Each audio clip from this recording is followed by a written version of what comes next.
शिव का क्रोध। महर्षि भृगु ब्रह्मा जी के मानस पुत्र थे।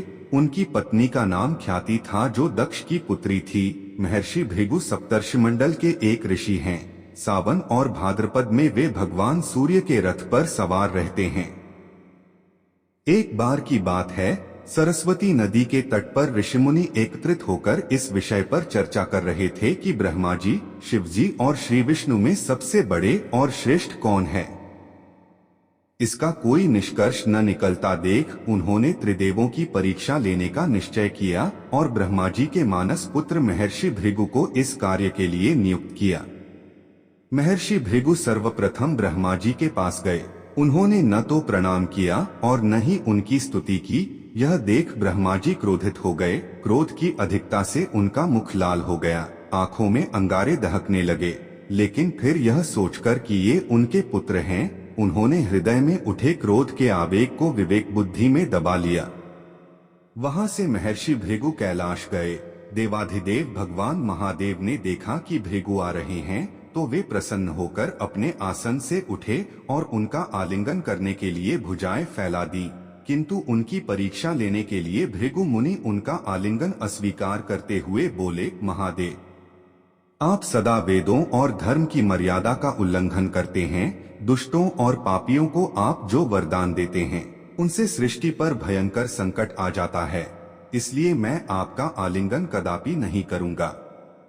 उनकी बात सुनकर भगवान शिव क्रोध से तिलमिला उठे। उन्होंने जैसे ही त्रिशूल उठाकर उन्हें मारना चाहा, वैसे ही भगवती सती ने बहुत अनुनय विनय कर किसी प्रकार से उनका क्रोध शांत किया। इसके बाद भृगु मुनि वैकुंठ लोक गए। उस समय भगवान श्री विष्णु देवी लक्ष्मी की गोद में सिर रखकर लेटे थे।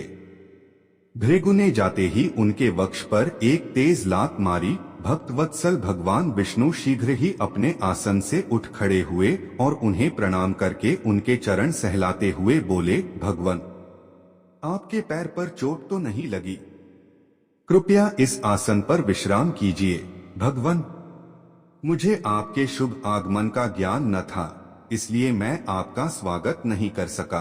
आपके चरणों का स्पर्श तीर्थों को पवित्र करने वाला है। आपके चरणों के स्पर्श से आज मैं धन्य हो गया।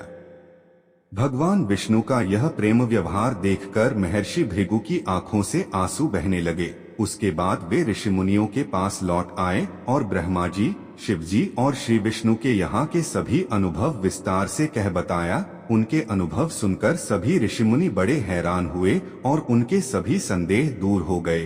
तभी से वे भगवान विष्णु को सर्वश्रेष्ठ मानकर उनकी पूजा अर्चना करने लगे। वास्तव में उन ऋषि मुनियों ने अपने लिए नहीं, बल्कि मनुष्यों के संदेहों को मिटाने के लिए ही ऐसी लीला रची थी।